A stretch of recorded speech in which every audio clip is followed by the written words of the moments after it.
اختر قادری خلد میں چل دیا۔ السلام علیکم ورحمۃ اللہ وبرکاتہ۔ نحمده ونصلي ونسلم على رسوله الكريم، اما بعد فاعوذ بالله من الشيطان الرجيم، بسم الله الرحمن الرحيم۔ أفرأيت من اتخذ إلهه هواه وأضله الله على علم وختم على سمعه وقلبه وجعل على بصره غشاوة فمن يهديه من بعد الله أفلا تذكرون؟ صدق الله مولانا العظيم وبلغنا رسوله النبي الأمين الكريم ونحن على ذلك لمن الشاهدين والشاكرين والحمد لله رب العالمين۔ آئیے سب سے پہلے آقا نامدار مدنی تاجدار روحی فدا جناب احمد مجتبی محمد مصطفیٰ صلی اللہ تعالی علیہ وسلم کی بارگاہ بے کس پناہ میں ہدیہ درود نچھاور کریں۔ اللہم صلی علی سیدنا و مولانا محمد معدن الجود والکرم وعلى آلہ واصحابہ وبارک وسلم صلاة وسلام علیک یا سیدی یا رسول اللہ صلی اللہ تعالی علیہ وسلم۔ ایک بار پھر درس تمہید ایمان کے ساتھ میں آپ حضرات کی خدمت میں حاضر ہوں۔ اس سے قبل میں نے یہ بتایا تھا کہ اس معاملے میں یہاں دو فرقے ہیں جن کو ان احکام میں عذر پیش آتے ہیں، یعنی اس طرح کے حکم میں ان کو عذر پیش آتا ہے، کسی طرح کے کوئی ہیلے بہانے عذر۔ پہلے تو وہ ہیں جو کہ نادان ہیں، بے علم ہیں، یعنی جنہیں پتہ نہیں ہے، ان کے عذر جو ہیں وہ دو قسم کے ہیں۔ جو نادان ہیں، بے علم ہیں، ان کے عذر دو قسم کے ہیں۔ پہلا عذر تو یہ ہے کہ فلاں شخص جو ہے وہ ہمارا استاد ہے یا بزرگ ہے یا دوست ہے، تو حضور سیدی اعلیٰ حضرت نے اس چیز کا جواب بہت ساری آیات کریمہ کی روشنی میں پہلے ہی فرما دیا کہ چاہے وہ تمہارا جتنا بھی قریبی ہو، اگر ایمان والا نہیں ہے تو پھر اس سے کسی طرح کا علاقہ، کسی طرح کا تعلق، کسی طرح کا رشتہ نہیں ہے۔ اور دوسرا عذر یہ ہے کہ یہ کہتے ہیں وہ لوگ کہ یہ گستاخ جن کے بارے میں آپ نے یہ کہا کہ یہ گستاخی انہوں نے کی اللہ کی شان میں، حضور کی شان میں، انبیاء کرام کی شان میں، کافر ہو گئے۔ تو یہ لوگ بھی تو مولوی لوگ ہیں، تو بھلا ہم مولوی صاحب کو کیسے کافر سمجھے، انہیں کیسے کافر کہیں؟ یہ دو طرح کے عذر ہوتے ہیں۔ تو اس کا جواب حضور سیدی اعلیٰ حضرت تحریر فرماتے ہیں اس کا جواب گمراہ علماء کے بارے میں تمہارا رب عز و جل فرماتا ہے، یعنی یہ عذر تھا کہ یہ تو مولوی ہیں تو ہم انہیں کیسے کافر کہیں، تو تمہارا رب عز و جل فرماتا ہے افرأیت من اتخذ الہہ ہواہ واضلہ اللہ علی علم وختم علی سمعہ وقلبہ وجعل علی بصرہ غشاوہ فمن یہدیہ من بعد اللہ افلا تذکرون۔ ترجمہ اس کا یہ ہے کہ بھلا دیکھ تو جس نے اپنی خواہش کو اپنا خدا بنا لیا اور اللہ نے علم ہوتے ساتھ اسے گمراہ کیا، یعنی علم کے باوجود وہ عالم، کوئی اپنے آپ کو عالم کہہ رہا ہے، علم والا کہہ رہا ہے، لیکن قرآن پاک کیا فرما رہا ہے؟ اور اللہ نے علم ہوتے ساتھ اسے گمراہ کیا، یعنی اس کے علم ہونے کے باوجود، عالم ہونے کے باوجود اسے گمراہ کیا، اور اس کے کان اور دل پر مہر لگا دی اور اس کی آنکھ پر پٹی چڑھا دی، تو کون اسے راہ پر لائے اللہ کے بعد؟ تو کیا تم دھیان نہیں کرتے؟ یہ سورہ جاثیہ کی یہ عبارت ہے جس کا ترجمہ میں نے ابھی پڑھا۔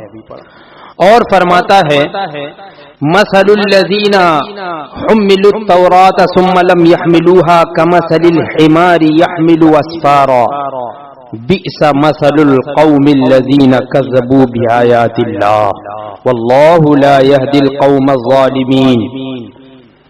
وہ جن پر توریت کا بوجھ رکھا گیا مگر انہوں نے اسے نہ اٹھایا، ان کا حال اس گدھے کا سا ہے. یعنی جن پر توریت کا بوجھ رکھا گیا کا مطلب یہ ہے کہ ان لوگوں نے توریت پڑھی، اس سے علم حاصل کیا، کچھ سیکھا. تو اللہ تبارک و تعالی ارشاد فرماتا ہے کہ وہ جن پر توریت کا بوجھ رکھا گیا مگر انہوں نے اسے نہ اٹھایا، بوجھ کو اٹھا نہیں سکے، نہ اٹھایا، ان کا حال اس گدھے کا سا ہے جن پر کتابیں لدی ہوں. کیا بری مثال ہے ان کی جنہوں نے خدا کی آیتیں جھٹلائی اور اللہ ظالموں کو ہدایت نہیں کرتا. یعنی انہوں نے توریت پڑھ کے بھی جھٹلا دیا، حضور اکرم صلی اللہ تعالی علیہ وسلم کو ماننے سے انکار کر دیا، حالانکہ توریت میں اس کا بیان تھا. وہ جانتے تھے، جیسا کہ قرآن پاک میں ہے کہ وہ حضور کو اس طرح جانتے ہیں جیسے کہ اپنے بیٹوں کو پہچانتے ہیں، ویسے پہچانتے ہیں. لیکن پھر بھی ان لوگوں نے جھٹلایا تو اللہ تبارک و تعالیٰ نے ان کی مذمت میں آیتیں نازل فرمائی. تو وہ بھی علم والے تھے، علم رکھتے تھے. اور فرماتا ہے وَاتْلُ عَلَيْهِمْ نَبَأَ الَّذِي آتَيْنَاهُ آيَاتِنَا فَانْسَلَخَ مِنْهَا فَأَتْبَعَهُ الشَّيْطَانُ فَكَانَ مِنَ الْغَاوِينَ وَلَوْ شِئْنَا لَرَفَعْنَاهُ بِهَا وَلَكِنَّهُ أَخْلَدَ إِلَى الْأَرْضِ وَاتَّبَعَ هَوَاهُ فَمَثَلُهُ كَمَثَلِ الْكَلْبِ إِنْ تَحْمِلْ عَلَيْهِ يَلْهَثْ أَوْ تَتْرُكْهُ يَلْهَثْ ذَلِكَ مَثَلُ الْقَوْمِ الَّذِينَ كَذَّبُوا بِآيَاتِنَا فَاقْصُصِ الْقَصَصَ لَعَلَّهُمْ يَتَفَكَّرُونَ سَاءَ مَثَلًا الْقَوْمُ الَّذِينَ كَذَّبُوا بِآيَاتِنَا وَأَنفُسَهُمْ كَانُوا يَظْلِمُونَ مَن يَهْدِ اللَّهُ فَهُوَ الْمُهْتَدِي وَمَن يُضْلِلْ فَأُولَئِكَ هُمُ الْخَاسِرُونَ. یہ سورہ اعراف کی آیات کریمہ ہے جس کا ترجمہ یہ ہے کہ انہیں پڑھ کر سنا خبر اس کی، یعنی یہاں پر حکم ہو رہا ہے، اللہ تبارک و تعالی حکم فرما رہا ہے کہ انہیں پڑھ کر سناؤ، انہیں پڑھ کر سنا خبر اس کی جسے ہم نے اپنی آیتوں کا علم دیا تھا، وہ ان سے نکل گیا تو شیطان اس کے پیچھے لگا کہ گمراہ ہو گیا. یعنی انہوں نے ان کو آیتیں بتائی گئی لیکن ان کے دل سے وہ چیزیں نکل گئی تو شیطان ان کے پیچھے پڑ گیا اور پھر وہ گمراہ ہوئے. اور ہم چاہتے تو اس علم کے باعث، یعنی اس علم کی وجہ سے اسے گرے سے اٹھا لیتے مگر وہ تو زمین پکڑ گیا. یعنی اگر ہم چاہتے تو اسے اٹھا لیتے لیکن وہ تو گمراہی ہو گیا، گڑھے میں گرتا ہی چلا گیا اور اپنی خواہش کا پیرو ہو گیا. یعنی بس خواہش پر چلنے لگا کہ بس یہ ہونا چاہیے، ایسا نہیں ہونا چاہیے، ایسا ہونا چاہیے، شریعت میں دین میں رد و بدل کرنا. تو اس کا حال کتے کی طرح ہے. تو اس پر حملہ کرے تو زبان نکال کر ہانپے اور چھوڑ دے تو وہاں پہ، یعنی جب حملہ کرے تو زبان نکال کر ہانپے اور اسے چھوڑ دے تو وہاں پہ. یہ ان کا حال ہے جنہوں نے ہماری آیتیں جھٹلائی. تو ہمارا یہ ارشاد بیان کر یہ شاید لوگ سوچیں کیا برا حال ہے ان کا جنہوں نے ہماری آیتیں جھٹلائی اور اپنی ہی جانوں پر ستم ڈھاتے تھے. جسے خدا ہدایت کرے وہی راہ پائے اور جسے گمراہ کرے تو وہی سراسر نقصان میں ہیں. یہ چند آیات کریمہ اعلی حضرت نے پیش فرمائی جواب میں ان کے جو لوگ یہ کہتے ہیں کہ وہ تو مولوی صاحب ہے، وہ تو عالم ہیں، تو ہم انہیں کافر کیسے کہہ سکتے ہیں، وہ تو عالم ہے. دین کا علم رکھنے والے ہیں. تو یہ آیت کریمہ کہ اس میں جو ہے وہ توریت کا علم رکھنے والے اور دوسروں کے بارے میں جو علم رکھتے تھے، جنہیں سکھایا گیا، جنہیں بتایا گیا تو انہیں علم ہوا، لیکن پھر بھی وہ گمراہ ہو گئے، کافر ہو گئے. یہ آیت کریمہ سے ثابت فرمایا اعلیٰ حضرت نے. تو اس کا مطلب یہ ہوا کہ ضروری نہیں ہے کہ کسی کو اگر علم ہو تو وہ کافر نہیں، اس سے بھی کفر سرزد ہو سکتا ہے. تو یہ آیت کریمہ پیش فرمائی. فرماتے ہیں یعنی ہدایت کچھ علم پر نہیں، خدا کے اختیار ہے. ہدایت جو ہے وہ علم کی بنیاد پہ نہیں ہے کہ وہ عالم ہے تو وہ ہدایت پہ، یعنی ہدایت کچھ علم پر نہیں، خدا کے اختیار ہے. خدا کے اختیار ہے. یہ آیتیں ہیں اور حدیثیں ہیں جو گمراہ عالموں کی مذمت میں ہیں، ان کا تو شمار ہی نہیں. یعنی وہ حدیثیں، بہت ساری حدیثیں ایسی ہیں جن کا تو شمار ہی نہیں. یہاں پہ تو ابھی صرف آیتیں پیش کی گئی ہے چند، اور بہت سی ایسی حدیثیں ہیں جن کا شمار ہی نہیں ہے اس چیز پر. یہاں تک کہ ایک حدیث میں ہے دوزخ کے فرشتے بت پرستوں سے پہلے انہیں پکڑیں گے. بت پرستوں سے پہلے ایسے عالموں کو پکڑیں گے، ایسے لوگوں کو پکڑیں گے. یہ کہیں گے کیا ہم بت پوجنے والوں سے بھی پہلے لیتے ہو؟ کیا ہمیں بت پوجنے والوں سے بھی پہلے لیتے ہو؟ یعنی وہ بت پرست کو تم نے نہیں ابھی لیا، ان سے پہلے ہمیں ہی پکڑ لیا تم نے. وہ ایسا پوچھیں گے تو جواب ملے گا لیس من یعلم کمن لا یعلم، جاننے والے اور انجان برابر نہیں. جاننے والے اور انجان برابر نہیں ہے. یعنی جو جانتے ہوئے بھی علم حاصل کرنے کے بعد بھی پھر کفر کے گڑھے میں گھس رہا ہے، اور ایک جو نہ جانے اور پھر کفر میں گر جائے تو کیسے برابر ہو سکتا ہے؟ تو ان سے یہ کہا جائے گا، یعنی یہ بت پرستوں سے پہلے ہی ان کو ڈھکیلا جائے گا جہنم میں. بھائیوں، عالم کی عزت تو اس بنا پر تھی کہ وہ نبی کا وارث ہے. ہمیں جو حکم ہوا کہ عالم کی عزت کی جائے تو عالم کی عزت کس بنا پر تھی، کس وجہ سے تھی؟ اس لیے کہ وہ نبی کا وارث ہے. العلماء ورثۃ الانبیاء، علماء انبیاء کے وارث ہیں. تو عالم کی عزت تو اس بنا پر تھی کہ وہ نبی کا وارث ہے. نبی کا وارث وہ جو ہدایت پر ہو، وہی تو نبی کا وارث ہوگا نا، جو ہدایت پر ہو. اور جب گمراہی پر ہے تو نبی کا وارث ہوا یا شیطان کا؟ جب وہ ہدایت پر ہے ہی نہیں، گمراہی پر ہے، تو پھر وہ نبی کا وارث کیسے ہوا؟ وہ تو شیطان کا وارث ہوا. تو وہی اعلیٰ حضرت فرما رہے ہیں تو نبی کا وارث ہوا یا شیطان کا؟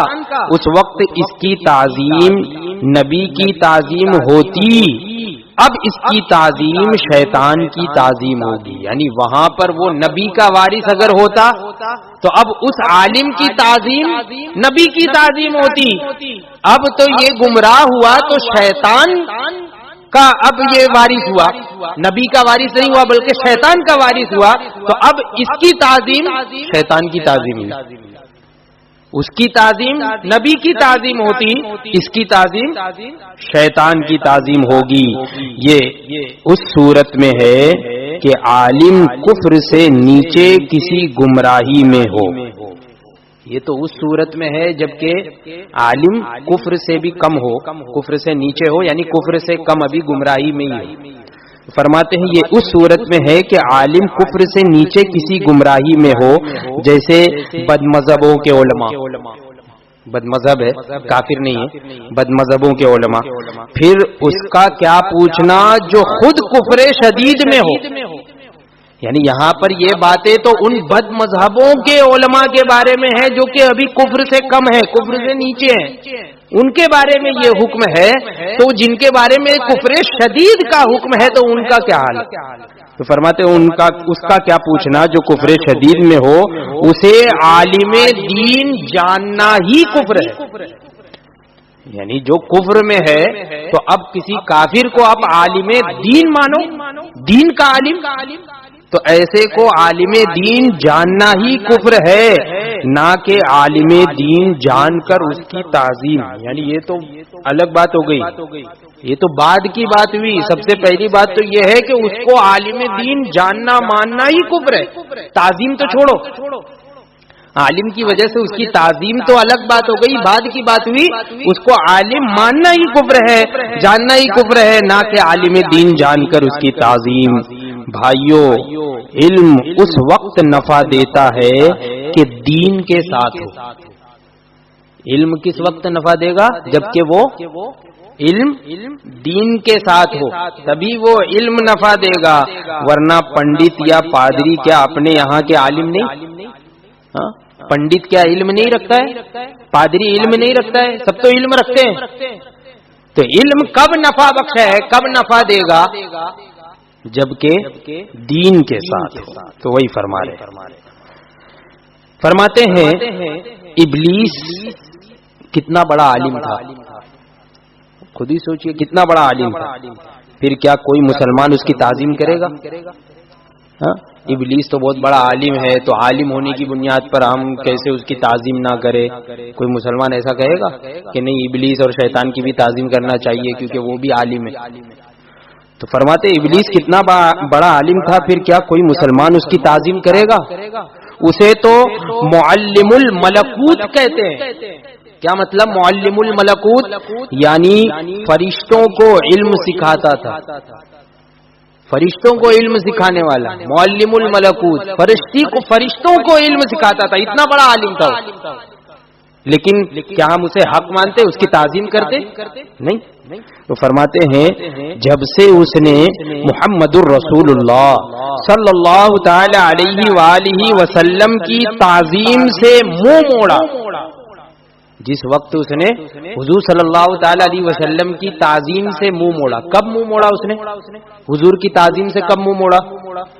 ہم لوگوں نے تو یہ سنا ہے کہ حضرت آدم علیہ السلام کو سجدے کا حکم دیا گیا اور اس نے منع کر دیا، لیکن اعلیٰ حضرت فرماتے کہ جب اس نے حضور صلی اللہ تعالی علیہ وسلم کی تعظیم سے منہ موڑا، کیا مطلب؟ فرماتے ہیں حضور کا نور کے پیشانی آدم علیہ السلام میں رکھا گیا، اسے سجدہ نہ کیا.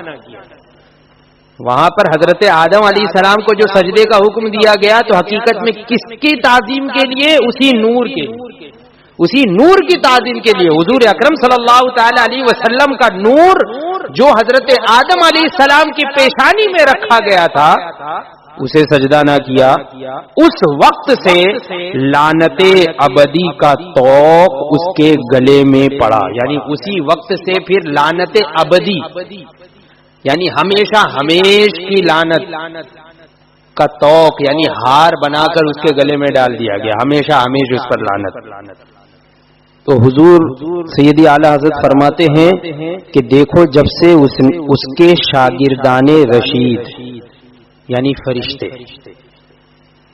جبھی سے کس وقت سے کہ حضور اکرم صلی اللہ تعالی علیہ وسلم کی تعظیم سے انکار کیا ابلیس نے، تو پھر لعنت ابدی کا طوق اس کے گلے میں پڑ گیا. تو حضور اعلی حضرت فرماتے ہیں دیکھو جب سے یعنی اسی وقت سے اس کے شاگردان رشید اس کے ساتھ کیا برتاؤ کرتے ہیں. شاگردان رشید یعنی فرشتے اس کے ساتھ کیا برتاؤ کرتے ہیں. فرشتے بھی اسے مارتے بھگاتے ہیں، حالانکہ وہ کیا تھا؟ معلم الملکوت تھا، فرشتوں کو علم سکھاتا تھا. تو فرماتے ہیں کہ دیکھو جب سے اس کے شاگردان رشید یعنی فرشتے اس کے ساتھ کیا برتاؤ کرتے ہیں، ہمیشہ اس پر لعنت بھیجتے ہیں. ہر رمضان میں مہینے بھر اسے زنجیروں میں جکڑتے ہیں، قیامت کے دن کھینچ کر جہنم میں ڈھکیلیں گے. یہاں سے علم کا جواب بھی واضح ہو گیا. یعنی اس سے علم کا جواب ہو گیا. جو لوگ یہ کہتے ہیں نا کہ وہ مولوی ہیں تو ہم انہیں کیسے کافر سمجھے، تو یہاں سے علم کا جواب بھی واضح ہو گیا اور استاذی کا بھی، علم کا بھی جواب ہو گیا اور استاذ کا بھی جواب ہو گیا. کیونکہ شیطان جو تھا ابلیس وہ معلم الملکوت تھا، تو استاذ کا بھی جواب ہو گیا کہ اگر استاذ گستاخ ہے تو پھر چپل مار کے بھگاؤ، اب اس کی تعظیم نہیں کی جائے گی. یہاں دونوں کا جواب ہو گیا. بھائیو کروڑ کروڑ افسوس ہے اس دعوے مسلمانی پر، مسلمان ہونے کا دعویٰ کرنے پر کہ اللہ واحد قہار اور محمد الرسول اللہ صلی اللہ تعالی علیہ وآلہ وسلم سے زیادہ استاد کی وقت ہو.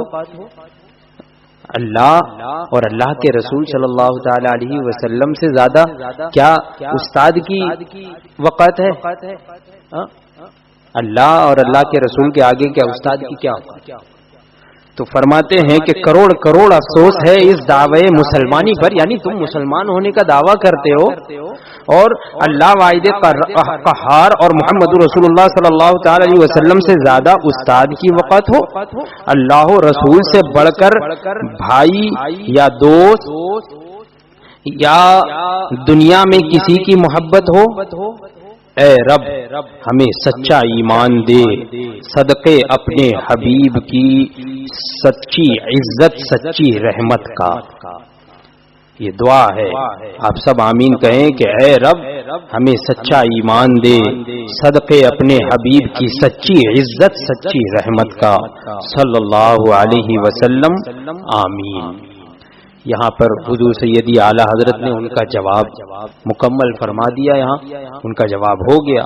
اب فرقہ دوم جو دشمنان دین ہیں، جو خود ضروریات دین کا انکار کرتے ہیں اور پھر وہ کس طرح کا مکر کرتے ہیں، کیسی کیسی باتیں بہانے بناتے ہیں، ہیلے بہانے کرتے ہیں، لوگوں کو جو ہے وہ گمراہ کرنے کی کوشش کرتے ہیں، اپنی باتوں میں مکر میں الجھانے کی کوشش کرتے ہیں. تو انشاءاللہ تبارک و تعالی آئندہ درس میں اس کا بیان ہوگا. اللہ تبارک و تعالی ہم تمام لوگوں کے عقیدے اور ایمان کی حفاظت فرمائے، اور اس درس تمہید ایمان کے صدقے میں اللہ تبارک و تعالی ہمارے ایمان میں اور قوت عطا فرمائے اور ہمارے ایمان میں مضبوطی عطا فرمائے، ہر طرح کی بددینی، بد مذہبی گمراہیوں سے، کفر و شرک سے ہماری حفاظت فرمائے. وآخر دعوانا الحمدللہ رب العالمین. السلام علیکم.